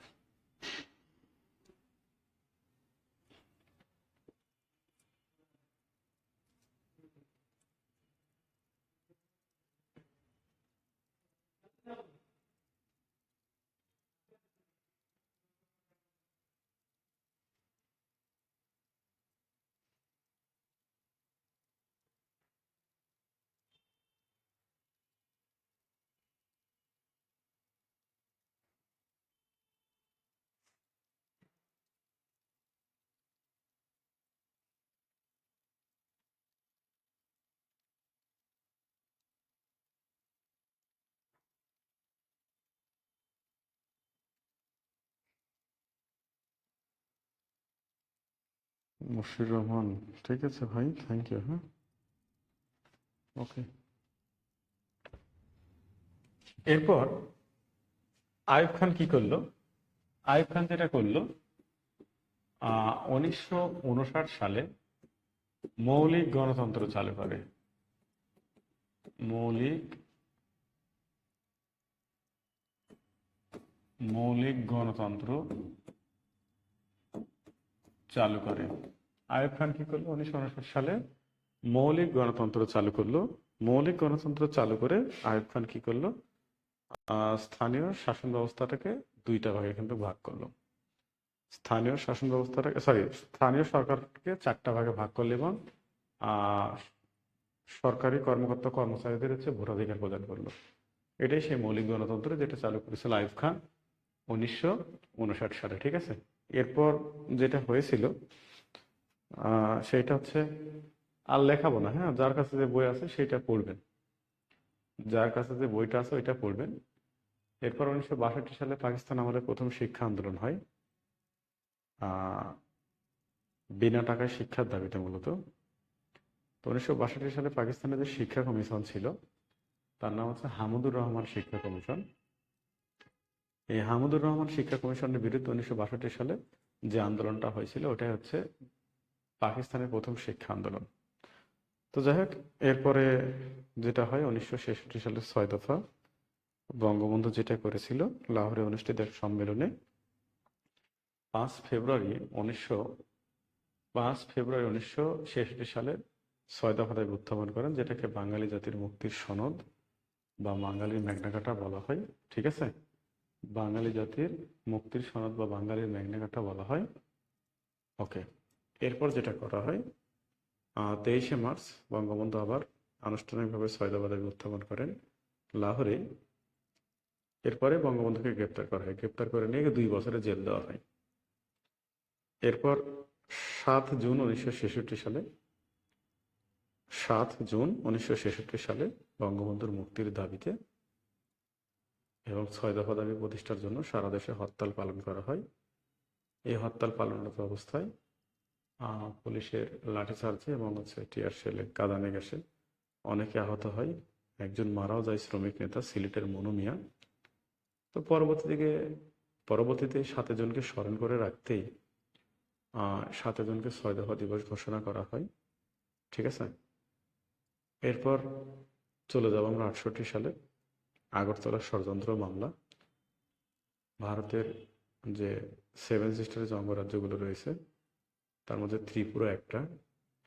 তো ত্রিপুরার রাজধানীর নাম হচ্ছে আগরতলা, যেখানে মুজিবনগর সরকার গঠন করা হয়েছিল 10 এপ্রিল 1971 সালে। তো এই ত্রিপুরার রাজধানী আগরতলায় বঙ্গবন্ধু, পাকিস্তানের পররাষ্ট্রমন্ত্রী, ঠিক আছে, এবং আরো অনেক কয়েকজন মিলে, ত্রিপুরার মুখ্যমন্ত্রী, ভারতের হচ্ছে পররাষ্ট্রমন্ত্রী এবং বঙ্গবন্ধু মিলে পাকিস্তানের বিরুদ্ধে যুদ্ধ ঘোষণা করবে, এরকম একটা নীল নকশা তৈরি করা হয়েছে। তো এটার ভিত্তিতেই পরে পাকিস্তানের গোয়েন্দা সংস্থার রিপোর্টের ভিত্তিতে 1968 সালের জানুয়ারি মাসে 3 জানুয়ারি আগরতলার ষড়যন্ত্র মামলা দায়ের করা হয়। এরপর বঙ্গবন্ধু 6 দফা যে ঘোষণা করেছিল এইটার মামলায় 17 জানুয়ারি 1948 সালে মুক্তি লাভ করেছিলেন। তো মুক্তি লাভ করার পর জেলখানার গেট থেকে তাকে আবার গ্রেপ্তার করা হয়, করে আবার 2 বছরের জেল দেওয়া হয় আগরতলা ষড়যন্ত্র মামলার। আগরতলা ষড়যন্ত্র মামলা ছিল মূলত মানে রাষ্ট্রদ্রোহিতার মামলা। তো বঙ্গবন্ধু সহ টোটাল আসামি ছিল 35 জন। মামলার শিরোনাম ছিল রাষ্ট্র বনাম শেখ মুজিবুর রহমান ও অন্যান্য। এরপর যেটা হয় বঙ্গবন্ধুকে গ্রেপ্তার করে নিয়ে চলে যায়। পরবর্তীতে 1969 সালে যেটা শুরু হয়, গণ অভ্যুত্থান শুরু হয়। সর্বস্তরের মানুষ গণ অভ্যুত্থানের ডাক দেয়, ছাত্র, শিক্ষক সমাজ, ঠিক আছে, সকল রাজনৈতিক দলের মানুষ, তারা সবাই মিলে গণ অভ্যুত্থানের ডাক দেয়। তো 20 ফেব্রুয়ারি 1969 সালে গণ অভ্যুত্থানের প্রথম যে ছাত্র শহীদ হয়েছিল, ছাত্ররা 11 দফা ঘোষণা করলো 1969 সালে, করে তারা হচ্ছে আন্দোলনে নামলো। তো 20 জানুয়ারি 1969 সালে প্রথম যে ছাত্র গণ অভ্যুত্থানে শহীদ হয় তার নাম হচ্ছে আসাদ, তার পুরো নাম আসাদুজ্জামান আসাদ।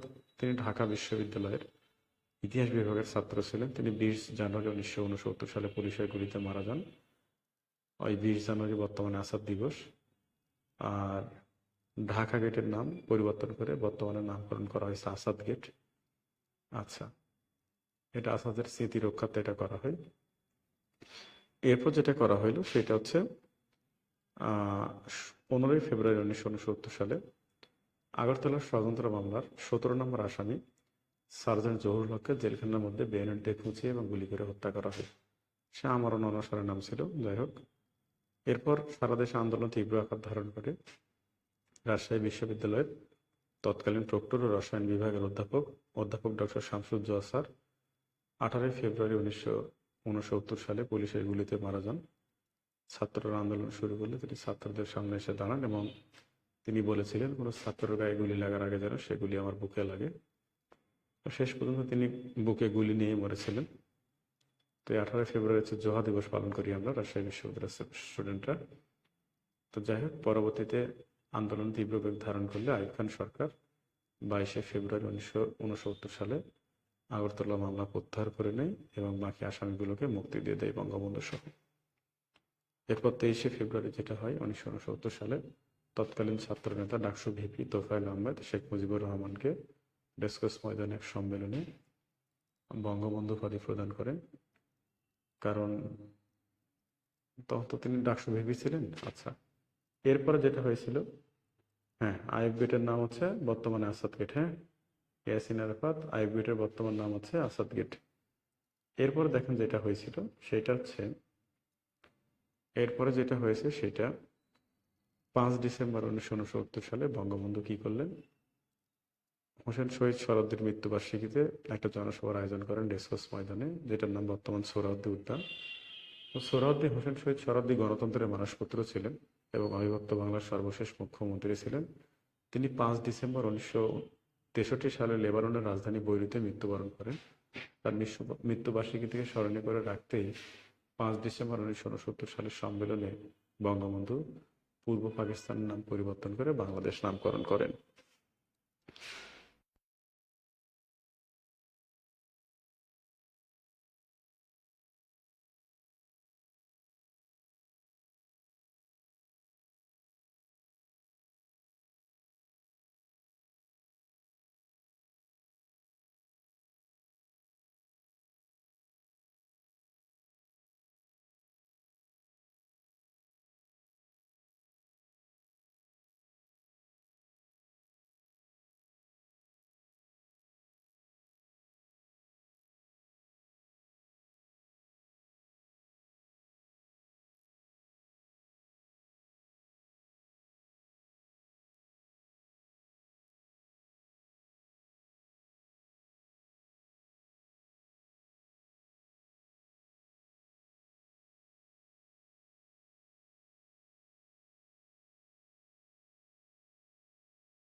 ব্যাটারিও শেষ, ক্লাসও শেষ।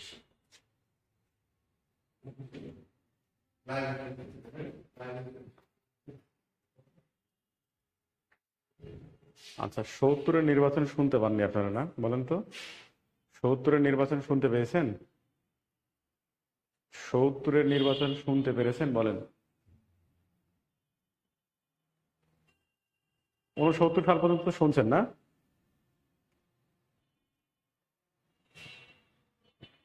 আচ্ছা, 69-এর নির্বাচন তো শুনতে পারছেন, হ্যাঁ? আচ্ছা, ঠিক আছে, ওকে।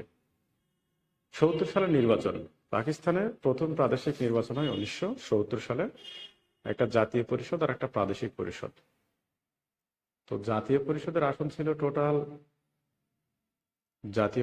টোটাল আসন ছিল হচ্ছে 169টা। এর মধ্যে নির্বাচনী আসন 162টা, সংরক্ষিত নারী আসন 60টা। এই টোটাল 169টা। তো আওয়ামী লীগ লাভ করেছিল 167টা। নির্বাচনে 162টার মধ্যে 160টা, 2টা আসনে আওয়ামী লীগ জয়লাভ করতে পারেন। একটা পার্বত্য চট্টগ্রাম রাঙামাটির 10 আর একটা ময়মনসিংহের 8। এই 2টা আসনে বঙ্গবন্ধু জয়লাভ করতে পারেনি। এরপর যেটা হয়েছিল সেটা হচ্ছে সংরক্ষিত নারী আসন 60টা ছিল, ওটা যোগ দিলে 167টা হয়ে যায়। এরপরে যেটা হয় সেটা হচ্ছে, এরপরে জাতীয় পরিষদের টোটাল আসন ছিল 310টা, তার মধ্যে নির্বাচিত 300, সংরক্ষিত নারী আসন 10। তো এই 300টা নির্বাচনী আসনের মধ্যে আওয়ামী লীগ লাভ করে 288টা। পরবর্তীতে 10টা নারী আসন যোগ দিল হয় 298টা। ঠিক আছে, এই 310টার মধ্যে টোটাল 298টা আসন আওয়ামী লীগ লাভ করেছিল। নির্বাচিত 288, সংরক্ষিত নারী আসন 10, এই দিয়ে 298। তো মোটামুটি এগুলো দেখে নিন, এগুলো থেকে বর্তমানে প্রশ্ন হচ্ছে না, আমি যেন লেখালাম না, আপনারা একবার পড়ে নিন, ঠিক আছে? একবার পড়ে নিন, বিশেষ করে 69টা একটু পড়ে নিন, তাহলে হবে, ঠিক আছে? তো আজকের ক্লাস বাড়াবো না, যদি কারো কোনো প্রশ্ন থাকে তাহলে বলেন, ঠিক আছে? যদি কারো কোনো প্রশ্ন থাকে তাহলে বলেন। আমি আনমিউট করে দিচ্ছি, যদি কারো প্রশ্ন থাকে তাহলে আমাকে অবশ্যই একটু বলেন।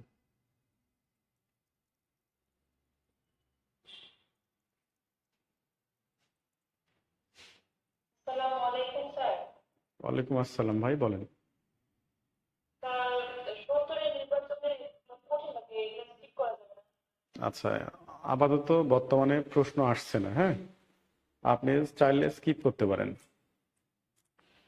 ও, আর স্যার ৬ দফা যে ৬টা দফা কি কি না না, এইগুলো 6 দফা টোটালে স্যার। বাদ, 6 দফা আপাতত আপা না আসা পর্যন্ত হবে না, দরকার নেই। আপা আসলে তখন আবার পড়াবো, তখন পড়েন, ঠিক আছে? আর স্যার ৬৪ শিক্ষা আন্দোলন কি পড়া লাগবে? এটা 62 শিক্ষা আন্দোলন, এটা পড়া লাগবে, সমস্যা নেই, এটা পড়া যায়। আচ্ছা, ধন্যবাদ স্যার। হ্যাঁ, ঠিক আছে, আচ্ছা, থ্যাংক ইউ। ধন্যবাদ। ওয়ালাইকুম আসসালাম। নেক্সট কেউ বলবেন, কিছু বলেন।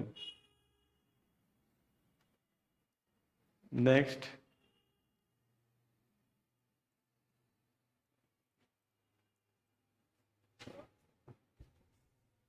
হ্যাঁ, কারো কোনো প্রশ্ন থাকলে করেন। আর কারো কোনো প্রশ্ন আছে?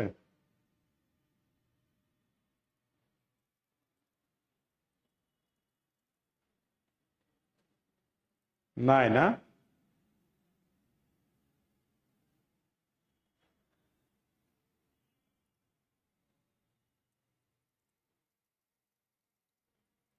আচ্ছা, শামসুন নাহার, দেখেন আমি কত সুন্দর করে গল্প করলাম না? আচ্ছা, শামসুন নাহার, আমি সুন্দর করে গল্প করলাম না? আপনিও গল্প গল্প পড়বেন আর গ্রুপ স্টাডি করবেন। যদি কেউ না থাকে, যদি হাজব্যান্ড থাকে বা বয়ফ্রেন্ড থাকে, ধৈর্য নিয়ে হচ্ছে গ্রুপ স্টাডি করবেন, ঠিক আছে? আর ছোট ছোট বাচ্চা কাচ্চাকে একটু পড়াবেন, তাহলে এই পড়াগুলো মনে থাকবে, ঠিক আছে? এটা হচ্ছে আসল টিপস। আচ্ছা, রাজীব আল হাসান, মৌলিক গণতন্ত্রটা হচ্ছে, এই মৌলিক গণতন্ত্র মূলত প্রাপ্তবয়স্কদের, মানে সরকারি চাকরিজীবীদের, মানে কর্মকর্তা কর্মচারীদের ভোটাধিকার দিয়েছিলেন এটা চালু করে। আর 40,000 ভোটার দিয়েছিলেন, হ্যাঁ। আর আরেকটা জিনিস হয়েছিল, স্থানীয় সরকার ব্যবস্থাকে 4টা পর্যায়ে ভাগ করেছিলেন। এখন তো আমাদের স্থানীয় সরকার 3টা পর্যায়ে বিভক্ত, তখন 4টা পর্যায়ে তিনি ভাগ করেছিলেন, ঠিক আছে? আচ্ছা, হ্যাঁ, আমার লেকচারের সাথে বইয়ের এমসিকিউটা পড়েন, আলহামদুলিল্লাহ হবে, আলহামদুলিল্লাহ হবে, ঠিক আছে?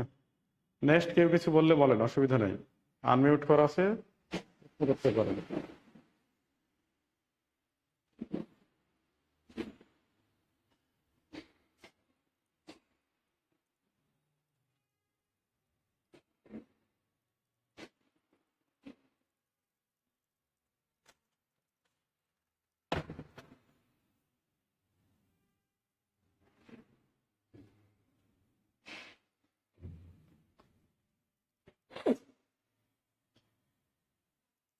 আর কারো কোনো প্রশ্ন আছে? আচ্ছা, ঠিক আছে, তাহলে সবাই ভালো থাকেন, সুস্থ থাকেন, আর নেক্সট ক্লাস আবারও দেখা হবে। হ্যাঁ, দোয়া রাখেন আমাদের জন্য। আল্লাহ হাফেজ। আসসালামু আলাইকুম।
Recording stopped.